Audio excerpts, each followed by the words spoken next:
Bonjour et bienvenue pour notre émission de politique économique. Aujourd'hui, on va parler des dépenses publiques et l'efficience des dépenses publiques. Tout d'abord, merci à notre invité Emmanuel Pic de nous avoir rejoints. Bonjour. Petite description de ce qu'on a trouvé sur vous. Donc, vous êtes diplômé d'un doctorat en sciences économiques.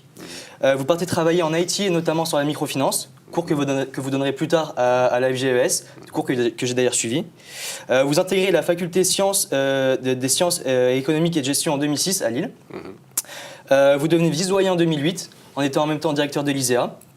Ensuite, vous devenez doyen en 2011 jusqu'en 2015. Et après, vous vous présentez au municipal en 2014 à Saint-André-les-Lilles sous l'étiquette PS. Ensuite, vous voilà de retour à Lille aujourd'hui. Qu'avez-vous fait depuis 2015 et où en êtes-vous aujourd'hui ?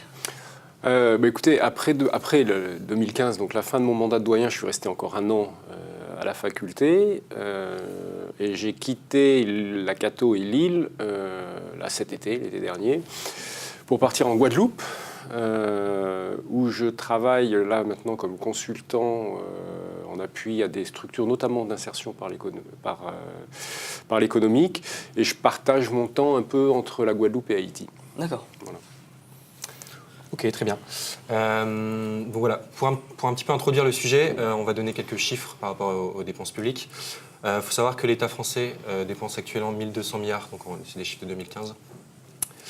Ces dépenses publiques représentent 57% du PIB. La France est l'un des pays en Europe qui dépense le plus, avec la Finlande. La Finlande a un pourcentage du PIB supérieur à celui de la France.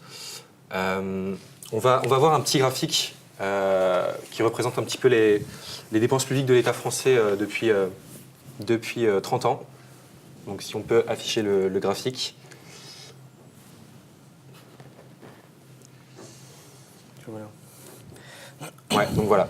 Donc on voit en fait que les dépenses publiques depuis une trentaine d'années augmentent régulièrement, les recettes aussi, mais la dette augmente. Concrètement, vous en tant qu'économiste, comment expliquez-vous l'augmentation constante de la dette publique depuis maintenant une trentaine d'années, que ce soit sous des gouvernements de gauche ou de droite ? Vous l'avez dit, la dette augmente, j'allais dire, mécaniquement dès lors qu'il y a un différentiel entre dépenses et recettes. Les dépenses publiques augmentent pour un certain nombre de raisons, je pense qu'on y reviendra.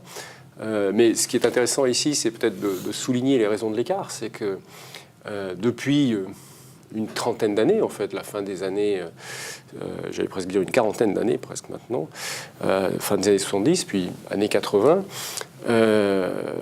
les politiques économiques qui sont menées et l'ambiance générale dans les pays développés, OCDE, sont des politiques plutôt, on va dire, libérales, assez fortement marquées par le libéralisme, qui partent du principe que le rôle de l'État est trop important et qu'il est souhaitable de le diminuer. Alors en fait, les dépenses n'ont pas diminué. Par contre, la capacité à lever l'impôt dans ce contexte-là est plus faible. D'une part parce que les gouvernements ont beaucoup dit qu'on payait trop d'impôts, qu'il fallait réduire les prélèvements, ou en tout cas essayer de les stabiliser, dans un contexte où, moi je me souviens, quand j'étais étudiant, on commençait à parler de la courbe de l'affaire, en disant que voilà, on était en train de passer le cap, que la levée de l'impôt devenait exagérée, etc. Donc un contexte dans lequel l'acceptation publique face à l'impôt a tendance à diminuer, d'une part. Donc une résistance plus forte sur l'impôt. Donc évidemment, ça rend difficile de faire suivre les recettes par rapport aux dépenses. Et puis, il ne faut quand même pas l'oublier aussi, un contexte globalement sur ces 30 dernières années économiques un peu difficile. Pas une crise permanente, mais quand même un petit peu. Donc ça veut dire que la base de l'impôt, l'assiette de la levée de l'impôt, se développe plutôt moins vite qu'elle ne le faisait avant. Donc évidemment, à taux égaux, ça a un impact sur les recettes, à un moment où les besoins de dépenses publiques, et notamment sur toutes les questions sociales, protection sociale, du fait à la fois du vieillissement de la population et de ce contexte économique un petit peu difficile, pousse à l'augmentation des dépenses. Donc on a un écart qui se creuse, et cet écart, puisque ce n'est pas l'impôt qui vient le combler, c'est la dette. D'où l'augmentation de la dette. C'est assez mécanique. Du coup, ça nous amène à notre deuxième question, c'est un petit peu lié. Du coup, vous avez parlé notamment de la santé, du vieillissement de la population. Est-ce que vous pensez qu'il faut réduire la dépense publique ou continuer une politique, et donc mener une politique de restriction budgétaire ou pas du tout? On a toujours tendance à parler de la dépense publique. Mais il faut regarder les choses un petit peu de manière plus précise. Qu'est-ce que c'est la dépense publique? On a 3 grands blocs, hein, en gros. D'ailleurs, on va en parler plus tard. On a les dépenses de l'État, Ouais.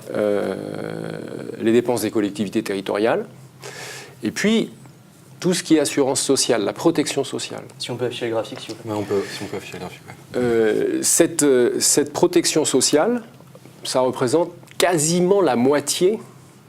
47%. Voilà, 47%, 550 milliards à peu près, quasiment la moitié des dépenses publiques en France. Ouais. Et c'est en fait sur cette partie-là essentiellement que l'écart avec les autres pays européens que vous mentionnez par rapport à la moyenne, si on regarde la moyenne de la dépense publique dans les pays européens, la France est aux alentours de 4 à 6 points au-dessus de PIB. Ouais. Ces 4 à 6 points de PIB, ils viennent essentiellement de la protection sociale. Ça veut dire qu'en matière... Alors, c'est compliqué de comparer la dépense de l'État et la dépense des collectivités territoriales, parce qu'en fonction de l'organisation politique des différents pays, c'est évidemment très différent. Dans des pays centralisés, la dépense de l'État a plutôt tendance à être importante par rapport aux dépenses des collectivités territoriales, et inversement, dans les pays très décentralisés, type Allemagne, où les dépenses de l'État en Allemagne sont plus faibles qu'en France, mais où les dépenses des collectivités territoriales sont plus importantes. Et justement, l'Allemagne a réussi à baisser sa part de PIB au niveau des dépenses publiques. Depuis une dizaine d'années, ils sont passés autour de 50% du PIB. Alors, je reviendrai ensuite sur ces questions-là. Mais donc, si on regarde les dépenses de l'État et des collectivités territoriales en France, elles sont parfaitement comparables à ce qu'on trouve dans les autres pays européens. Le différentiel par rapport aux autres pays européens, il vient de la protection sociale en France. Et dans la protection sociale, il vient tout particulièrement de l'assurance vieillesse. Alors, si on regarde la raison pour laquelle ça se passe comme ça, alors il y a des raisons démographiques qui expliquent ça en France. C'est une des raisons. Le baby-boom en France a été un peu plus important et plus prolongé que dans d'autres pays européens, dans beaucoup d'autres pays européens. Ce qui veut dire qu'on a une population âgée proportionnellement relativement importante par rapport à d'autres pays européens. On a aussi une espérance de vie qui, en France, est plutôt dans le haut du panier que dans le bas. Donc ça veut dire aussi un peu plus de vieux. Et puis, un élément important qui joue, c'est que en France, les femmes travaillent beaucoup plus que dans la plupart des pays européens. Ce qui veut dire que, comme elles travaillent, elles ont évidemment droit à des retraites, et donc plus de gens, en fait, qui sont pensionnés. Donc ça, c'est un des éléments. Mais ce n'est pas l'élément peut-être principal. L'élément principal, c'est que l'assurance vieillesse en France est publique, est financée par le système public. Ce qui est très loin d'être le cas dans la plupart des autres pays européens, où il y a une petite partie publique et une autre partie, plus ou moins importante, privée. Donc qui ne rentre pas dans la dépense publique, mais qui existe quand même. Ce qui veut dire qu'on a un effet ici d'augmentation du poids de la dépense publique dans le PIB, dû à l'assurance vieillesse, lié au mode de financement de l'assurance vieillesse en France. Mais si on compare avec les autres pays européens, la dépense liée à l'assurance vieillesse n'est pas scandaleusement élevée en France. Et donc, il faut bien regarder, c'est-à-dire qu'on compare des choses, souvent, quand on s'alarme du niveau de dépenses publiques en France, on compare des choses qui ne sont pas complètement comparables, ou en tout cas sans prendre les précautions qui permettent d'expliquer les choses.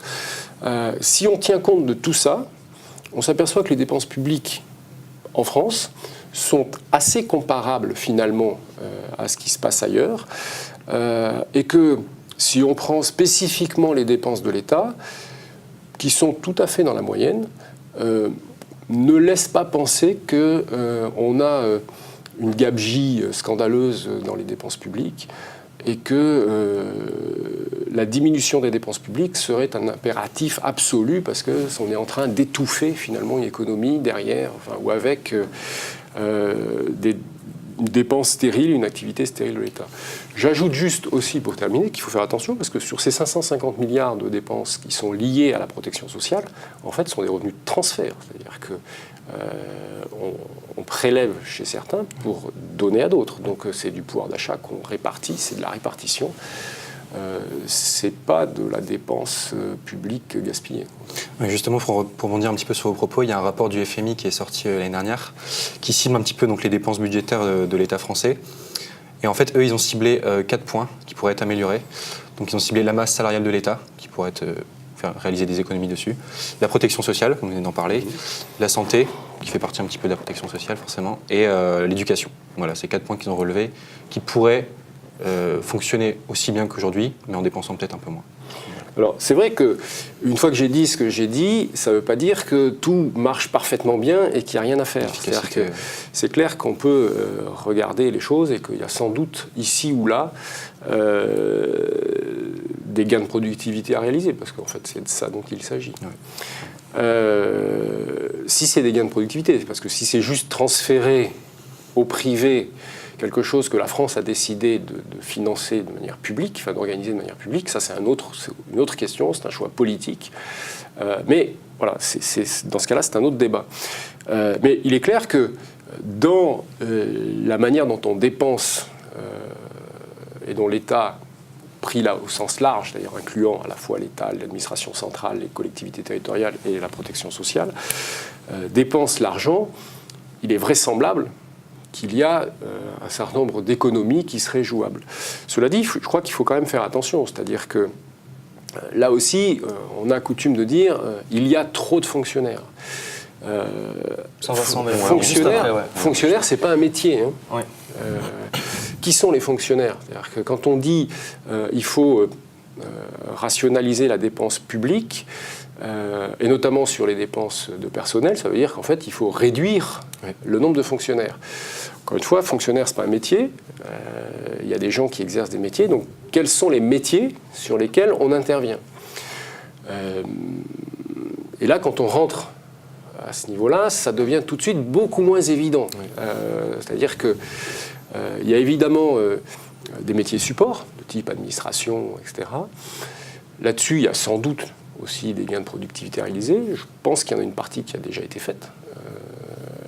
Mais là aussi, quand on compare avec d'autres pays européens, il n'y a pas d'évidence sur le fait que l'administration française serait particulièrement inefficace. Voilà. On sait aussi qu'en France, notamment justement les fonctionnaires, ils travaillent en moyenne 200 heures de moins qu'en Allemagne. Et pourtant, il y a quand même le budget qui se creuse, et c'est peut-être aussi une des causes, le fait qu'ils travaillent moins, qu'ils soient moins efficaces. Pour parler un petit peu du programme justement des politiques, c'est vrai que par exemple François Fillon, il propose d'augmenter le nombre d'heures, en tout cas de supprimer le nombre d'heures légales minimum. Est-ce que vous pensez que ça pourrait être une solution justement pour combler un petit peu ce déficit? On va y revenir après, mais est-ce que vous avez un avis là-dessus? Sur le temps de travail, là c'est pareil, je crois qu'il faut comparer des choses comparables. Et il y a la question du temps et la question de l'intensité du travail pendant ce laps de temps, c'est-à-dire en fait de la productivité du travail. Alors, certes, la durée légale en France et dans la fonction publique notamment est plus courte que dans la plupart des pays européens. La productivité en France, de la productivité horaire du travail, est plutôt plus élevée que dans le reste des pays européens et du monde d'ailleurs. Donc il faut regarder les choses. C'est-à-dire que quand on dit qu'ils travaillent 200 heures de moins, ça ne veut pas dire qu'ils produisent moins à hauteur de ces 200 heures. Ça ne veut pas dire non plus qu'effectivement, on pourrait décider de faire travailler un petit peu plus les fonctionnaires comme les autres. D'ailleurs, c'est plutôt vers ça qu'on tend, globalement. Après, sur la réduction que propose François Fillon du nombre de fonctionnaires, honnêtement, quand on sait que je crois qu'il y a à peu près 120 000 départs à la retraite de fonctionnaires par an, ça veut dire qu'il ne remplace aucun fonctionnaire, ou quasiment aucun fonctionnaire qui part à la retraite sur les 5 années de son mandat. Il faudrait reprendre la réforme de Nicolas Sarkozy sur le... Ça paraît pas très crédible. Je pense que c'est plus un effet d'annonce qu'une mesure qui pourra véritablement être mise en œuvre, parce que ne quasiment pas remplacer des fonctionnaires qui partent à la retraite, ça veut dire pas remplacer les policiers, les juges, les médecins, les infirmiers, les enseignants, etc. C'est impossible. Donc, ça ne veut pas dire qu'il ne faut pas réduire un peu. C'est-à-dire que dessus, évidemment qu'il y a probablement des pistes. La question derrière ça, je crois que il ne faut pas se leurrer. C'est quel rôle on donne à l'État dans la gestion des affaires publiques et diminuer de manière relativement importante le nombre de fonctionnaires, ça veut dire en fait qu'on transfère un certain nombre de missions du public au privé. C'est ce qu'ont notamment fait les pays nordiques comme la Suède, qui a réduit pratiquement le nombre de fonctionnaires. C'est un choix politique d'abord et avant tout. Parce qu'évidemment, le public et le privé ne gèrent pas les choses de la même façon, avec la même optique. Donc c'est un choix d'abord politique. La question de l'efficacité, ça se discute ensuite. C'est-à-dire efficacité par rapport à quel objectif. Donc on prend pour argument, parce que ça simplifie d'une certaine façon les choses et ça évite de rentrer dans des débats qui seraient peut-être un peu plus compliqués, on dit on dépense trop, regardez par rapport aux autres pays, on dépense trop, il faut donc réduire, on réduit, mais derrière ça, fondamentalement, il y a des choix politiques sur qui gère quoi, et derrière le qui gère quoi, c'est quels sont les objectifs de répartition, de réduction des inégalités ou pas, etc. Alors, donc là, on va vous présenter une vidéo, enfin 2 vidéos, du coup, on a un petit peu abordé la deuxième, on va vous la présenter juste après. Donc, on est allé dans la rue, demander donc aux Lillois. Donc, la première question était, est-ce que vous pensez que les dépenses publiques sont légitimes et justifiées? Est-ce qu'ils pensent qu'on dépense trop, pas assez? Et donc, la deuxième question était, est-ce qu'on peut réduire ces dépenses? Donc, on vous présente ça tout de suite, on va en parler. Et après, on vous présentera une autre vidéo, du coup, où on a demandé leur avis justement sur la baisse des fonctionnaires, ce qu'on évoquait juste avant. C'est à la fois une bonne et une mauvaise. Il y a certainement des endroits où il y a trop de fonctionnaires et des endroits où il n'y en a pas assez. Dans la santé publique, par exemple, je trouve qu'il n'y en a pas suffisamment dans les hôpitaux, par exemple. Je ne suis pas forcément d'accord avec ça. Ouais, il faut voir quels fonctionnaires on engage, parce que des fois on promet des postes de fonctionnaires et c'est pas vraiment des fonctionnaires qu'on engage, mais des contractuels. Et du coup, je pense que il faut voir en termes de promesses aussi ce qui va se passer en réalité et de voir comment ça creuse le budget ou pas. Mais je suis pas sûre que réduire drastiquement le nombre de fonctionnaires ce soit une solution, parce que les gens veulent pas mal de choses aussi, ça peut se comprendre, ils veulent un service public plus efficace.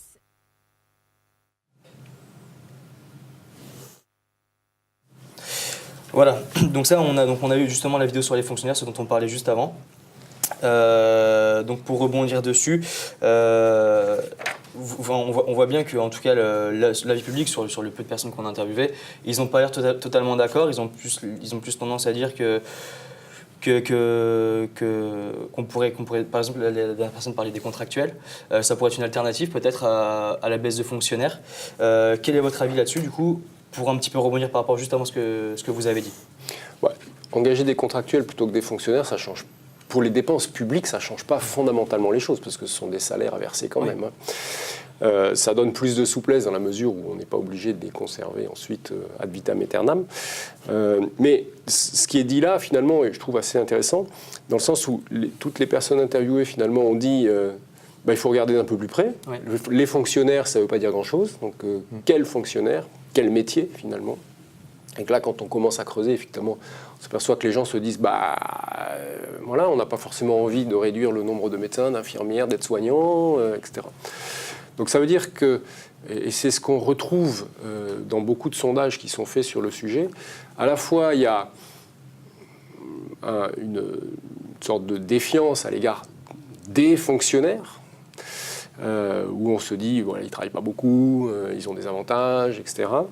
Mais où en même temps, il y a un attachement au service public en France de manière indéniable, et où les gens, on constate dans les différentes enquêtes, sont plutôt globalement satisfaits du niveau de service public et de l'efficacité des services publics. Globalement, ça ne veut pas dire que tout est parfait, encore une fois. Mais donc, de ce point de vue, les petits témoignages là que vous avez recueillis, je pense, disent un petit peu ce que le citoyen lambda pense de sa fonction publique. C'est-à-dire, ce n'est pas un enthousiasme délirant.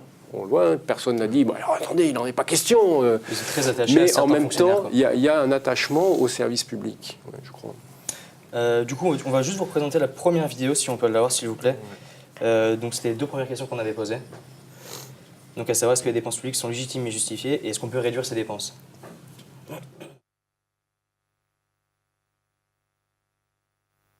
Ah oui, la santé, oui. La santé, la sécurité, bien sûr. Oui. D'accord. L'éducation aussi. Oui. Moi, je pense que ça dépend des secteurs, qu'on ne peut pas trop généraliser aux dépenses publiques, mais qu'il faut plutôt voir par catégorie de dépenses. La santé, la justice, la police, etc., ça, il n'y a pas de problème. Après, il y a des dépenses qui sont prises en charge par les départements et les régions, donc voir comment ça s'est réparti. Moi j'ai l'impression que c'est pas non plus mal géré en tout cas. C'est pas mon sentiment. Contrairement à ce qu'on dit, si on regarde plus en détail, peut-être qu'il y a quand même des choses bien, quoi. Oui. D'accord. Il faut continuer de mettre de l'argent dans la sécurité sociale, c'est un droit qu'on a acquis et ça c'est quelque chose qu'il faut maintenir parce que je pense qu'on a un exemple, la France est un exemple là-dessus donc c'est pas quelque chose qu'il faut couper. Je pense que par secteur faut voir et quand on regarde les plans de budget de l'État, on voit qu'il y a des indicateurs et ils sont pas toujours super bien adaptés. Donc je pense que le problème aussi c'est de voir là où le budget est efficace et pas forcément les répartitions en termes de budget tel quel.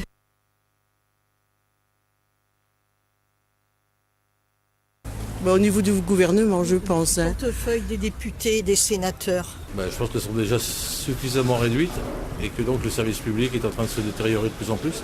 D'accord. Donc il faudrait peut-être les répartir différemment dans les budgets de l'État. C'est-à-dire qu'il n'y en a peut-être pas suffisamment pour certains secteurs et un petit peu trop dans d'autres. En priorité, il faudrait réduire le budget sur tout ce qui est dépenses militaires. À mon avis, ça serait plus une priorité. Je ne dis pas qu'il faut arrêter de mettre de l'argent là-dedans parce que la défense, ça reste important, mais limite peut-être économiser un peu d'argent sur tout ce qui est dépenses militaires pour pouvoir le passer dans des secteurs comme l'éducation et ce serait peut-être un peu plus utile. Il faut qu'on n'a plus le poste, on ne doit plus avoir de... Ça doit s'arrêter, comme tout le monde. Nous, on est en retraite, on n'a plus les primes, on n'a plus rien. Alors je trouve qu'au niveau gouvernement, une fois qu'on n'a plus la fonction, ça serait bien de tout arrêter.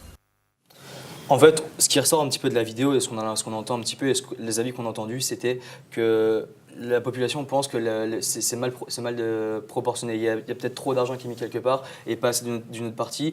Les Français ont l'air très attachés à ce qui est sécurité sociale, la sécurité et l'éducation. Et ils pensent peut-être pouvoir réduire ailleurs.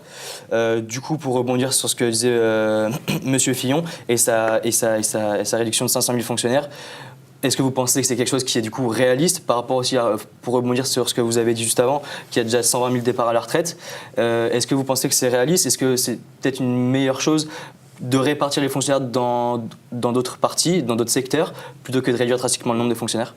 Juste à l'inverse, M. Mélenchon lui propose d'embaucher 1,5 million de fonctionnaires en plus. Alors, sur la réduction de 500 000, ce que j'ai dit, que sur les 5 ans, il y aura à peu près 600 000 départs, ne pas n'en réembaucher que 100 000 sur ces 600 000, ça me paraît absolument pas possible. Ouais. Ni, j'allais dire, d'un simple point de vue de fonctionnement, et encore moins quand on entend les témoignages que vous avez recueillis. Ouais. Donc non, je ne crois pas que ça soit, le chiffre soit très réaliste. D'ailleurs, on a bien vu pendant la primaire de la droite qu'il y avait d'assez fortes polémiques à l'intérieur même des... Notamment entre Juppé et Fillon, ouais, sur le nombre de fonctionnaires qui pouvaient être réduits. Je crois que, à la question que vous posiez, est-ce qu'il est possible de réduire? Évidemment qu'il est possible. Parce que justement, M. Évidemment. Mélenchon, il propose d'augmenter d'1,5 million. Alors, j'ai vu ça effectivement dans les petites notes que vous m'avez fait passer. Je ne sais pas où vous avez trouvé ça, parce que j'ai jamais vu ce chiffre d'embauche de 1,5 million. Au débat lundi soir. au débat présidentiel. Moi, j'ai jamais entendu ce chiffre. C'est-à-dire que, alors, ce que me semble-t-il, ce qu'a dit Mélenchon, c'est qu'il voulait créer 3,5 millions d'emplois, dont 2 millions dans le secteur marchand. Ce qui veut dire 1,5 million par déduction dans le secteur non marchand. Mais dans le secteur non marchand, il n'y a pas que la fonction publique.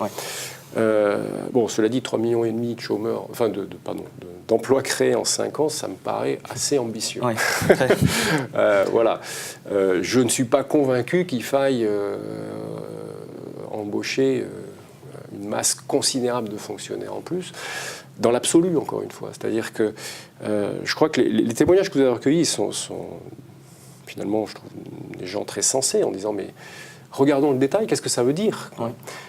Qu'est-ce qu'il faut faire concrètement ? C'est quels fonctionnaires qu'on supprime ou qu'on crée, dans quel métier, pour quel type d'objectif, etc. C'est quelque chose qui est assez ressorti aussi. Les avis étaient... on nous disait... On ne sait pas, en fait, le sujet n'est quasiment pas abordé, on n'a pas beaucoup d'informations, on en a peu, du coup c'est difficile pour nous de se pencher dessus aussi. C'est ce qui est ressorti. Justement, vous trouvez que pendant cette campagne présidentielle, on aborde assez ce sujet au final ? Par exemple, lundi soir, lors du débat. On n'en a pas entendu parler, très peu. On a une curieuse campagne électorale jusqu'ici, puisque à part ce qu'on va appeler les affaires, les affaires qui ont peu à voir avec les programmes à mettre en œuvre, on n'a pas discuté beaucoup pour le moment. On a l'impression que la campagne commence là depuis lundi, la campagne sur le fond. Alors, ça ne veut pas dire que ce qui s'est passé avant n'a pas de sens.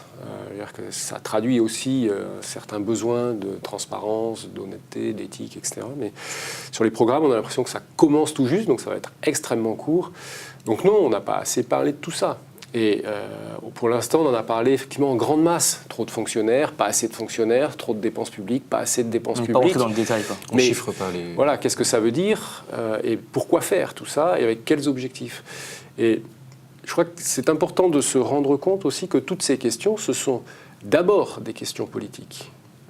Et qu'ensuite, et seulement ensuite, ce sont des questions d'efficacité économique, etc.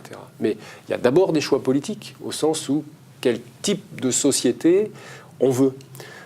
Et dire je veux augmenter les dépenses publiques ou je veux réduire les dépenses publiques, derrière ça, c'est évidemment des choix politiques. Ce ne sont pas d'abord des choix économiques. Donc justement, une dernière question.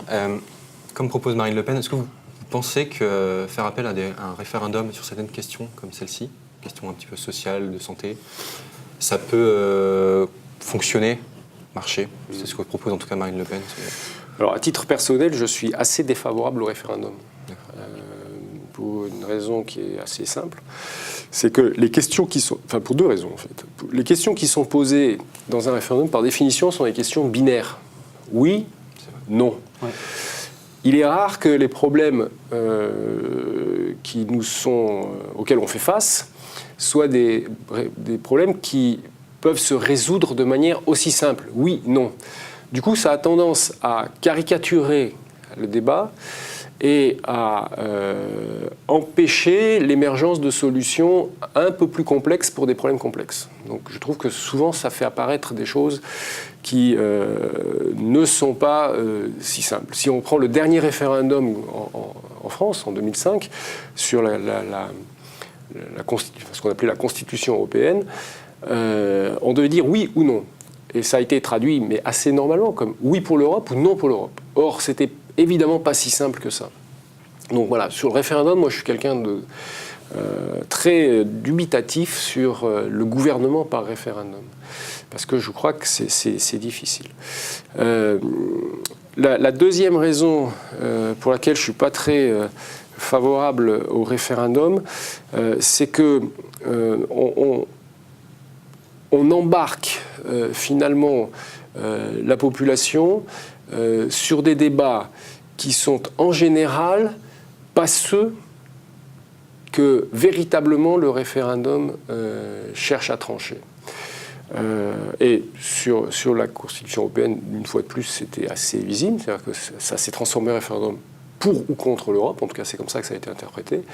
Si on regarde les grands référendums de Gaulle, c'était en fait pour ou contre De Gaulle, et les questions fondamentalement posées, ça intéressait assez peu de monde finalement. Voilà, bon, donc je ne suis pas un grand fanatique de référendum, pour ces raisons-là. Je ne suis pas sûr que, contrairement aux apparences, ça soit un outil si démocratique que ça. Ok, très bien. Très bien, on va conclure du coup. En tout cas, merci beaucoup d'être venu sur le plateau. D'avoir répondu à nos questions. On n'a pas pu aborder tous les sujets. Ouais, c'est un sujet assez large, mais en tout cas, je pense qu'on a bien abordé en tout cas le début du sujet. Et merci à vous de nous avoir suivis. Au revoir. Au revoir.